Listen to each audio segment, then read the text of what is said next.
Attention to Indiana. Indiana law banning most abortions takes effect. Now, once again, an abortion ban with any exemption, you need to understand what an exemption is, or an exception. An exception means what you are doing is illegal.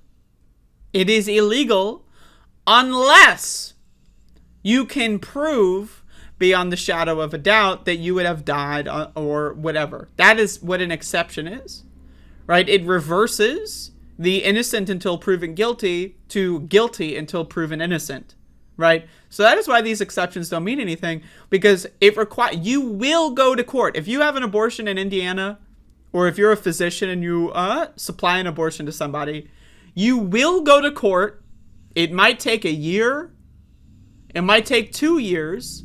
It might take 3 years. You will be in court for a long time, and you have to prove that you are innocent because you are presumed guilty, right? And so again, how would you prove that? Can you bust out the many worlds machine and say, well, if we look at quantum mechanics, right, we can see that there is a branch off point here where I decide not to do the abortion. And in that world, right, you know, with our quantum many worlds machine, we can find out that this person would have died if the abortion was not.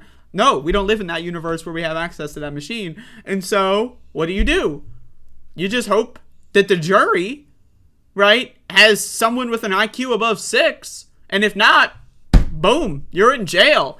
Right, so most physicians know this, and they're going to be scared to do anything, right? So an Indiana law banning abortion at all stages of pregnancy with limited exceptions is now in effect, making Indiana the latest state to enact restrictions on the procedure after the U.S. Supreme Court overturned Roe v. Wade. The law was passed over the summer during a special session when Indiana became the first state to pass a restrictive abortion law after the court's decision.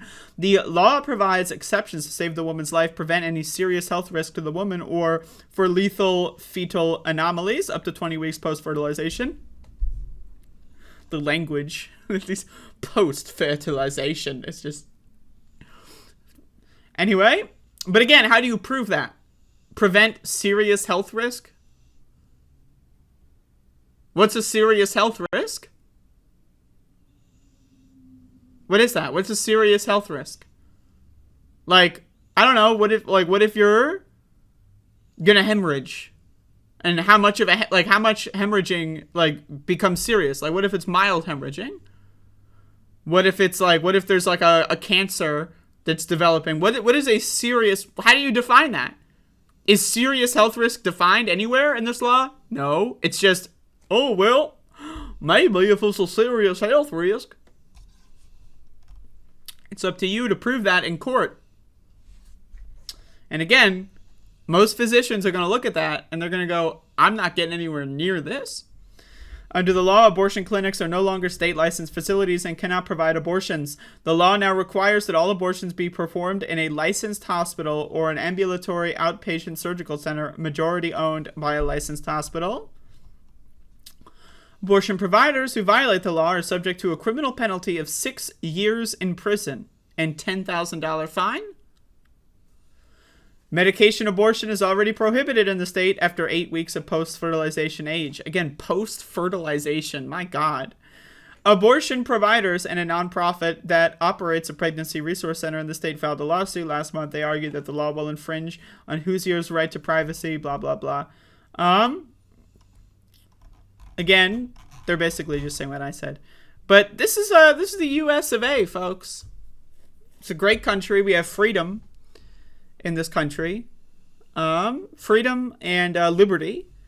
If you're a white, straight, cisgender man, you're free as fuck.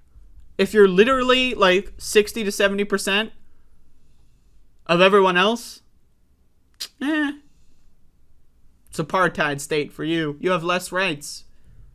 Chances are, statistically speaking, most people in my chat room are second, maybe third class citizens in this country. How does it feel being a second class citizen in the United States of America, the country that calls itself the land of the free? Right now, I'm like a fucking third class citizen. I am way down there. So think about this. At least you're not a third class citizen like me. So you got it lucky. You got it lucky over there, all you second-class citizens. Damn, I wish I was a second-class citizen. Fuck. But anyway, this country fucking sucks. It's a shitty fucking country.